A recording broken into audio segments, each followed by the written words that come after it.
Hi and welcome to this, the very first episode of Land Rovers Live. I'm your host Matt Cooper and with me co-host Jeremy Spencer. That's right, we're the Land Rover Nutters who twice a month will bring you everything exciting to do with Land Rovers. That's right, so every other Thursday going out on YouTube and Nexi Internet Television, we'll be bringing you a show packed with features, news, reviews and generally what's going on in the world of Land Rovers.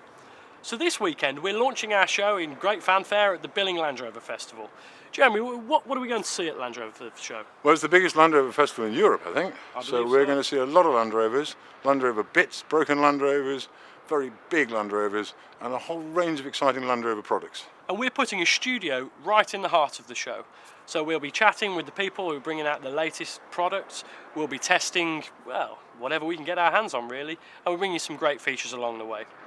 So on today's show, we're going to look at, a few new products that we've been having around the office. We've got that great stove, we've got some nice little bits you can add to your Land Rover, a roof rack and a cuddy box. Well, let's go on straight ahead and have a look what we've got in this week's product reviews. For more places to stash things and to add a modern touch to your older Defender, Mud have this, the Mud Defender Tunnel Tray. This fits LT77 and R380 Defenders. We really like the small details on this. The finish and patterning of the plastic tray is identical to that on your Defender dash. It's thin, but it really doesn't feel that way. The tunnel tray features two cup holders with foam pads in the bottom to further ensure against spillage on the go. This version has a coin or pen tray either side, but you can opt to have up to 3 12-volt sockets and 3 USB ports also. Fitting this tunnel tray is a fairly simple affair. First up, fit the rubber strip provided to the base. We do recommend a drop of glue at intervals along the rubber strip to ensure it does stay in place. We also found that trimming the rubber in place is made for a better fit around the screw holes. Next up, and you'll need a drill here to provide the two fixing holes. We use a 7.5mm drill. These holes should match well up to the two screws that sit on the top of the transfer box casing. If you've got matting or carpet, you can drill through these, but if you prefer, we found that the new screws provided went straight through without making a mess of things. Once the two screws are fitted, you're pretty well done. The fit around the stick gaiters is good, and considering the tunnel tray is only fixed at the rear, it does stay rather well put. We loaded it up and took it for a spin down some bumpy lanes. All in all, we really like the Mud Defender tunnel tray. It's a great simple addition to your Defender that gives you a bit extra or allows you to repurpose your cubby box cup holders for switches. These are available now for £41 or about $60 by clicking on the link below or going to mudstuff.co.uk. Every trekker needs topping up with regular food and a hot cup of tea when out in the wild, but for most of us infrequent campers, a little gas stove will suffice. But I won't deny that nothing beats a real fire for a focal point around a cosy campfire. Portable log burners are a neat and easy way to get around the petty restrictions in place to protect us from the idiots. But armed with one of these, you can stand in line with the bunny huggers as well. Of course, being landed people with spare time and around to it, many of us could fashion a perfectly decent log burner for an old gas cylinder. There are plenty of ideas on YouTube. So what could you expect to spend on such a facility? We spent the weekend with two stoves made by Ainway in Cornwall. The Traveller stove, which for the basic product costs £375, and their much loved Frontier stove, which starts at £150. The Traveller is a pretty posh setup, a mini version of a log burner you might see in a country sitting room, but with some design extras to make it into a decent stove. You can even order it with a range of colours if your standards of glamping calls for colour coordination. You can spend as much as £500 on the Traveller, but for that you get the drop-on hot plates for the sides, the safety tray, full 4-inch flue for the flashing kit so you can install the chimney through the tent or cabin roof, while the safety tray protects your Persian rug. The more muscular construction not only makes for a more aesthetically pleasing stove, it also means that you can burn coal and stay cosy in your ute well into the next ice age. On the other side of the design, the Frontier gives away its origins as a humanitarian aid product. The Frontier stove entered service as a lifesaver product, designed to be used in disaster zones, and it can still be seen in operation around the globe, and at Land Rover shows, of course. The Frontier stove is more cooker than heater, but neither role is significantly compromised by the ingenious design, which allows the entire thing to be packed within itself and then into a bag. They will sell you a decent bag for the stove for an extra £20. Bagged up, the kit weighs a little over £20 and takes less space than a large tent, all compact enough to be always on hand. Portability means using much lighter materials, but as with a bigger stove, safety first seems to be inherent in the design. The legs slot and pin into place and are splayed to give a steady work surface all at a reasonably safe height. Sure, it's a small firebox to accept small sticks and twigs, but it's easy to light and not too greedy to feed, with the sort of material you'll find lying around on the woodland floor.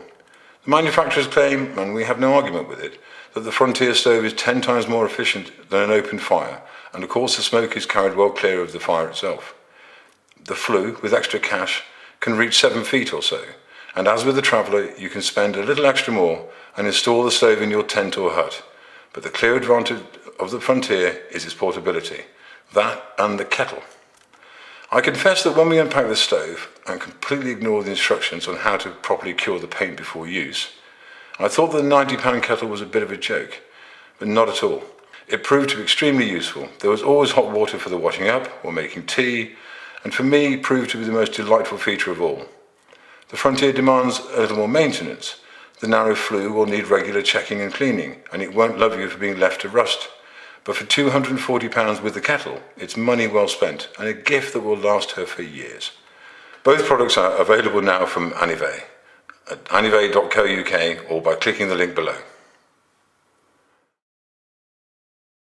Roof racks. There is a lot of choice in the market, and finding out which one best suits your needs can be a bit of a minefield. British manufacturers Masai have joined the roof rack party in style with a full range of roof racks for all occasions. This one is a 90s full-length luggage rack at 2.15 metres. Masai roof racks are self-assembly, and in the case of this one it took us about 45 minutes to extract all the bits and pieces from the packaging and protective wrapping. One of the great things about assembling your own roof rack is that you notice the attention to detail in Masai's work. All the nuts and bolts are stainless steel, so will last longer than the vehicle it's bolted to. As well as that, underneath the black powder coating of the roof rack's components, they're zinc plated to keep them free from rust. Once unpacked, assembly took us about 40 minutes and the instructions were pretty clear. When mounting this rack onto your vehicle, we recommend using some of the packing strips or some rubber on the 6 gutter clamps. We didn't, and we made a bit of a mess. Once assembled and fitted, the Masai luggage rack performs well as expected. There are plenty of places to attach straps to keep your goods on board. It looks the part and generally offers all that you need from a luggage rack. The Masai roof rack is available now in all its derivatives for Defenders and Discoveries 1 and 2 by visiting the Masai website or clicking the link below. I do love that stove. Always the hot water for the washing up. And if you've got any ideas for things you think we should review, please get in touch with us on the Twitter or through Facebook. And soon, right now in fact, we're going to head over to M&M to see what Matt's doing on the Land Rover for the workshop guides. I think he's changing a prop shaft, but I can't be sure.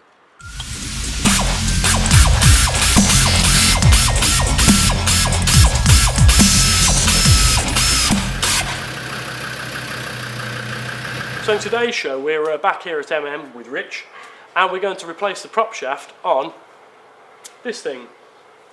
So when you choose prop shafts, there's a whole host of different prop shafts to talk about. Rich has produced 3 here for us to have a look at. So what have we got here, Rich? Well, here on our left we've got a standard prop shaft. In the middle we've got a wide angle prop shaft, and over here on the right we have a double cardan prop shaft. Okay, so most people, if we've not modified it before, will have something like this on their vehicles. Yeah. And for the most part these are pretty reliable, pretty good all-round prop shafts. Yeah. When might we run into trouble with these, or when might we say we're not going to replace it with a standard prop shaft? Well, obviously they'll wear out like other things on the vehicle, and if they're not greased properly they can wear out because of that, just through wear and tear.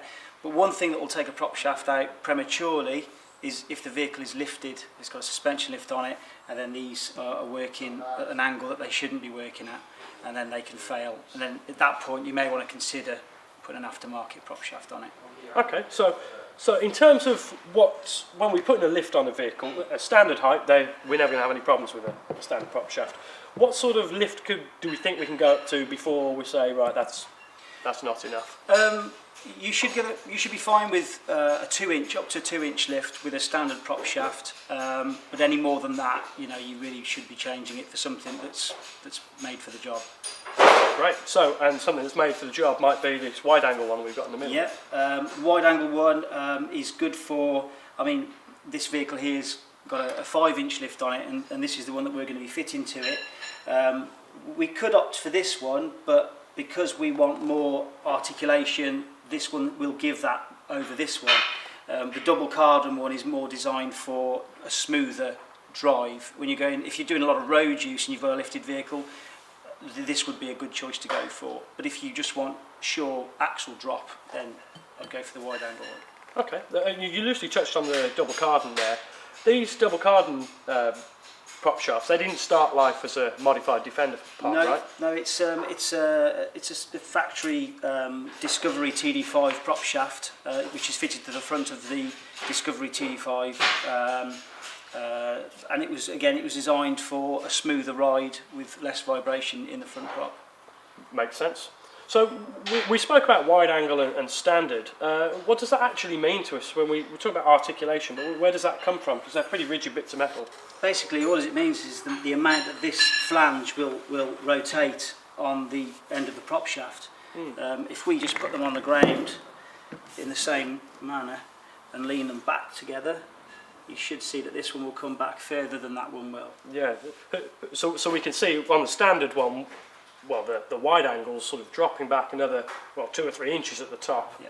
And I guess that's where our lift kits are going to benefit. Exactly. Yeah. Okay. Right, so that's a decision made then. We're going with the wide angle on this Defender. Okay. Right, let's get started. Cool.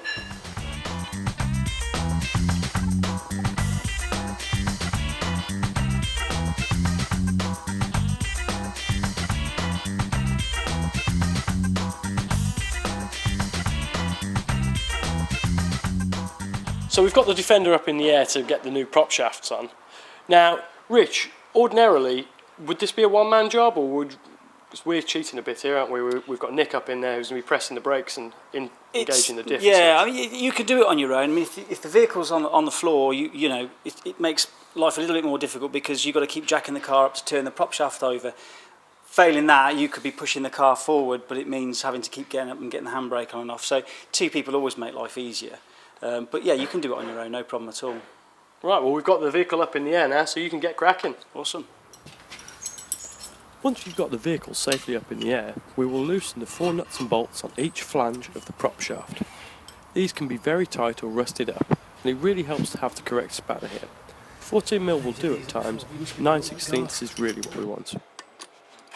Now the fixings are loose, we're using an air spanner to remove the nuts from the transfer box end first. You can continue using either spanners or a socket here. I'll take the back ones off first because the back ones have got studs, so the nuts can come off there and the prop doesn't drop. So start with the back. I slackened them all off just to start with, so I could use the air tool. Done the backs first, like I said, so that stays where it is. But these are nuts and bolts, so once these come out, obviously that just drops. So I've left one in to make sure it doesn't drop on me. I'm just on the last one now, so then when that comes out, I've just got to take that one there just as a safety precaution.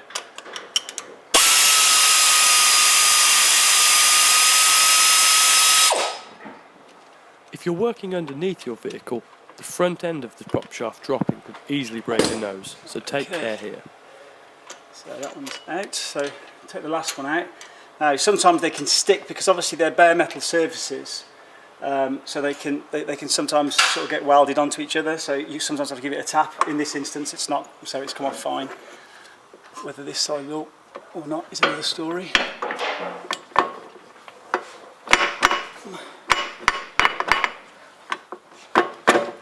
No, it's fine. It's popped off, but you can see that they will go a bit rusty, which is why they kind of stick into the surface. But if you give them a bit of a jar, they usually come off. If you're replacing the prop, obviously you can be a bit more brutal with it. If you're putting it back on, then it's a good idea to perhaps give it a tap with a soft mallet, not the joint, but the flange and that gently. Obviously not too hard on the flange because there is a bearing in there as well. Well, that's the prop shaft off, so grab a cup of tea and then we'll get the new prop shaft fitted. So here's the new prop shaft. When we install it, we make sure that the slider part is at the front of the car, and obviously the fixed part is at the back. Incidentally, the slider part on the rear prop shaft would be the same, but that would be at the front, so the props always face that way with the slider facing forwards.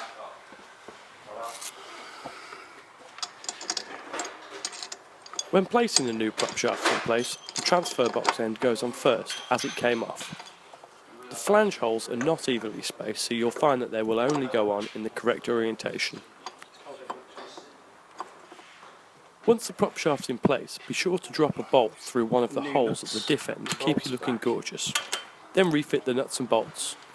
You should be able to reuse the bolts, but the nylock nuts will want changing each time to ensure that they stay in place. New nuts go on the transfer box end, and we're very nearly there. As mentioned earlier, having a helper here is very useful to engage the diff or handbrake in order to rotate the shaft and getting the fixings in, and locking again to tighten them up sufficiently. Alternatively, you only actually need to lift one wheel off the ground to do this because you've got 3 diffs in the car. You've got your differentials, obviously front and rear, which most people know about. You've actually got a differential in the transfer box, which means if one wheel is off the ground, the prop will turn. So when you're off-roading and you lose traction with one wheel, you know, people get confused. They think, oh, it's 4-wheel drive, why is one wheel spinning? It's because the power's going through the easiest route, which is through the gearbox, through the differential in the transfer box, through the differential in the front axle or the rear axle, and then through the wheel that's lost traction. And basically diff lock, again, people think it locks the actual differentials. It only locks the centre diff in the transfer box. So power is put to both front and rear wheels all the time. And you can still lose traction then by spinning one wheel on the rear axle and one wheel on the front axle. as in the removal, using spanners or ratchets, nip the fixings up before using a torque wrench set to 33 Newton meters. Final lockdown. And that's it, we've successfully replaced the prop shaft. It's all running nicely and we're good to go.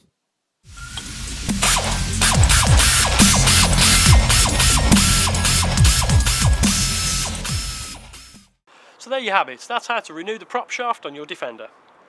Now if you have any burning questions or you really can't get that rear A-frame ball joint off, do let us know. Each episode we'll be bringing you new workshop guides to tackle the issues that you will inevitably have with your Land Rover. So next up we've got, what's our favourite feature? Land Rover Heroes. What's Land Rover Heroes about, Jem? Well, it's about the people who use Land Rovers in the front line. The people who are doing some really important work for the community, saving lives, putting out fires, catching the bad guys. And we've used the Land Rover as an excuse to go and see the work that they do. That's it. So obviously when Land Rovers were first built, they weren't really designed for green lane at the time. It was for some pretty serious stuff. Forestry. And what's that, Jem? Forestry. Forestry, Yeah, yes. yeah, killing trees, moving them around. That's right. And obviously there are still plenty of Land Rovers in the field doing that very same thing today.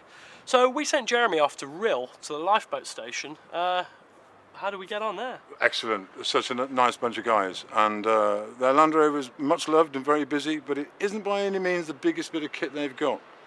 No, it's not. Let's take a look. All right, we're starting with our Land Rover Heroes. Here I'm with Paul Frost, and we're at the Rhyl lifeboat station. Paul, you've been here a while, haven't you? I have, yes. Well, I first started here when I was 14 years of age. We weren't really allowed to be on the boat at that time. We couldn't start till 17. But I'm in my 46th year now, so you can tell how long I've been here now. So long they gave you a medal for it. That's right, yes. I got my MBE 3 years ago from the Queen as a thank you for all the work they've done. And also, it's a nomination for the station for all the hard work that they do as well. And it's a very impressive station, and it has some unusual issues with the bit long beach and the soft sand, and that's one of the reasons we ended up here with the Land Rover, because a long time ago, I believe you tried a Land Rover that was on tracks. We did try a Land Rover that was on tracks. We thought would be a very good vehicle for the coastline at Rhyl, with the long beaches and the soft sand, but unfortunately it just wasn't quite up to the what we expected of it, and we have reverted now back to the normal Defender Land Rover. And you can't do without Defenders, I understand. They've got to be part of the RNLI kit. But this is a very standard Land Rover. There's nothing about it remarkable at all. There's nothing remarkable about it at all, apart from the fact that they're such a versatile bit of kit. The RNLI does modify them for their own ends, but only cosmetically for the blue lights, things like that. But otherwise, they're just bog standard. But they're so versatile in the role that they can do. And what does she do for you? Well, one of the things, because as I said before, we have over a mile to go out to sea, to the shoreline, and because of health and safety we have to carry crew, but we can't carry them on the boat, so they go in the Land Rover. The other primary role is to tow the inshore lifeboat should we have to go on road to any sort of services that's a little bit further away. So you can't cope without the Land Rover. What's the RNLI doing about this sort of the dearth of Land Rovers from 2015. It's such a shame because, as I say, they're such a well-loved vehicle. What the RNLI are doing is they're taking out all the standard upholstery and everything like that, the matting, and they're replacing it with a galvanised chassis for a start. Basically, any Land Rover now is expected to have possibly up to another 10 years life left, and this particular one is 7 years old, and we're hoping that it may go on for another 10 years. Galvanised chassis, replacing all the foot pads and everything like that with metalwork, and then spraying it in a paint that we can just wash out, and hopefully that'll extend its life. Actually, the RNLI are very good at getting long-time life out of kit, aren't they? We're going to have a bit of a sneak at some of the other things you've done and some of the other kit you use. Now, this is what we all know is the workhorse of the RNLI. This is the inshore lifeboat. As you said, this is the workhorse of the RNLI, and particularly in Rhyl, we have been the busiest station in Wales for 5 out of the last 10 years. And most of it is down to this little beastie here. We get anything upwards of 100 call-outs a year, mostly to either children in inflatable dinghies being blown out to sea or people cut off by the tide. We have been out anything up to 10 times in one day with this. It can get quite hectic. The reason you have the marinised tractor is so that you can get this boat safely launched across the beach. But the Land Rover, this gives you other options, doesn't it? The Land Rover gives us a multitude of options, actually, really, because if the tide is really out, we can start off with the tractor, because the tractor is primarily the main machine to get it out because of the soft sandbanks that we have in Rhyl, that we need to get it over and over quickly. But the Land Rover can follow up with additional crew, anything like that. But the Land Rover is mainly used for us if we have any call-outs into the harbour at low water, where there's still water in the harbour. We need the lifeboat to launch, but then we need to go by road, and the tractor is obviously too slow. So the Land Rover is the ideal resource for us to use that. And what sort of speed can this boat get up to when it's free of its trailer? Normally the speed is something around the late 20 knots, like 30 mile an hour, something like that. I mean, when you're inside this and kneeling down, that's quite fast, thank you very much. All right, so for the real problem, that the Land Rover isn't going to be sturdy enough to launch a proper lifeboat or even an inshore lifeboat, you need something very substantial, something very meaty, and Paul's going to show me their big launching tractor here. Well, this is our Talus tractor.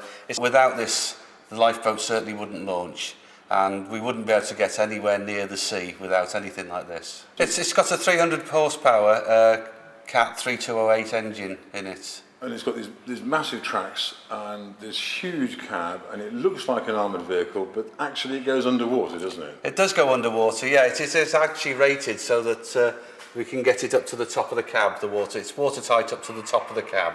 The air intake is actually at the top of the cab, as where the exhaust is as well. Normally we run, to launch a lifeboat, between 3 and 4 foot of water. And I think you told me before that with this tractor and with your big lifeboat, you can get this whole rig down to the sea at low tide in 20 minutes. Yeah, that's right. We have over a mile to go to the water's edge, and this can take between 20 minutes to half an hour. When the tide is up, we can still launch within 5-10 minutes. Right, now we've seen the important end of the towing operation, but let's go and have a look at what it's got to tow. Okay, so we're on board a Mersey class lifeboat, which is the biggest vessel we have here at Rhyl. What's special about this boat? Well, the Mersey class lifeboat, like you say, it's the biggest class of lifeboat we can get into the station at Rhyl at the present time. It's actually the smallest of the offshore fleet, but the beauty of the Mersey class, it was intended and designed primarily for launching off a beach, off a carriage, so that to go into the water. We've got about 25 stations around the coast of these, so it is quite a specialised unit, but they're ideally suited to what they were built for. Now, this boat's 20 years old. Or 22 years old. 22 years old, 22 years old.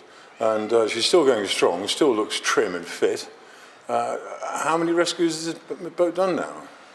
I couldn't give you the total for what we've done. We started off in 1992 with this boat, and we've been consistently averaging 20 call-outs a year with it.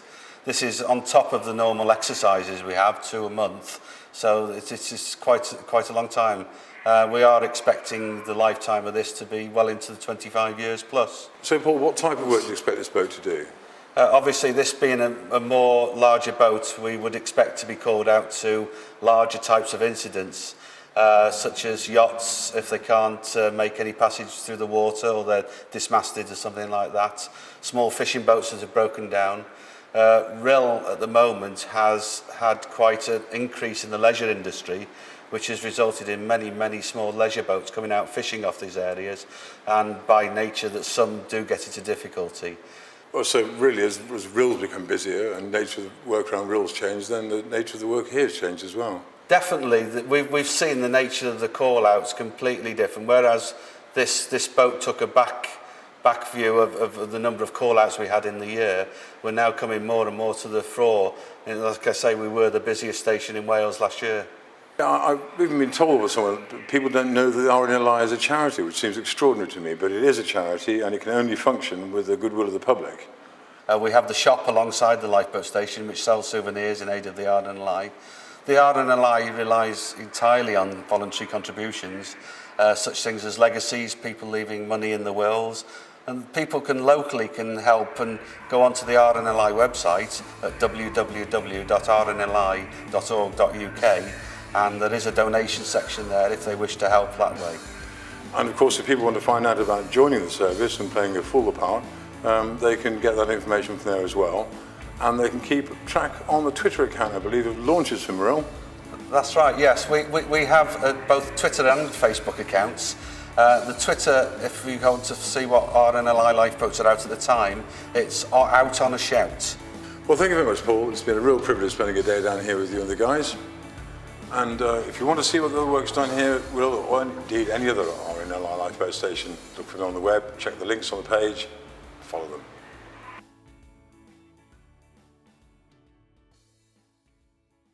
Wow, and there was an MBE in there to boot.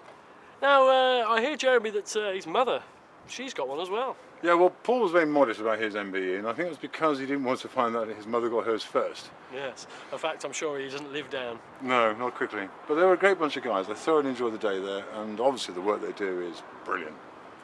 So just a quick reminder, the Twitter, you can follow all of their shouts? Yeah, they've got a On a Shout, I think it is, isn't it? Out on a Shout. Out on a Shout. Out on a Shout. And if you follow that, you can find out when they're launching and saving people and doing all sorts of things. Strikes me, though, like yesterday they were at 5 times. Beautiful day. So I wouldn't say they were fair weather lifeboats. Never. It's a pretty easy job for those volunteers, I Oh, reckon. my God. We're going to Rill again. So we'll be bringing you a lot more Land Rover heroes in the future, but for this show, that's about it. It is. If you want to get in touch with us, let us know if you've got any problems with your Land Rover. We'll do a workshop guide about it. There's also tons of competitions. Just let us know generally what you think about the show. The information's on the screen below to get in touch with us on Facebook and or Twitter. But for now, Jem, I think that's it. We better get off to billing. And we will. Shoot off now.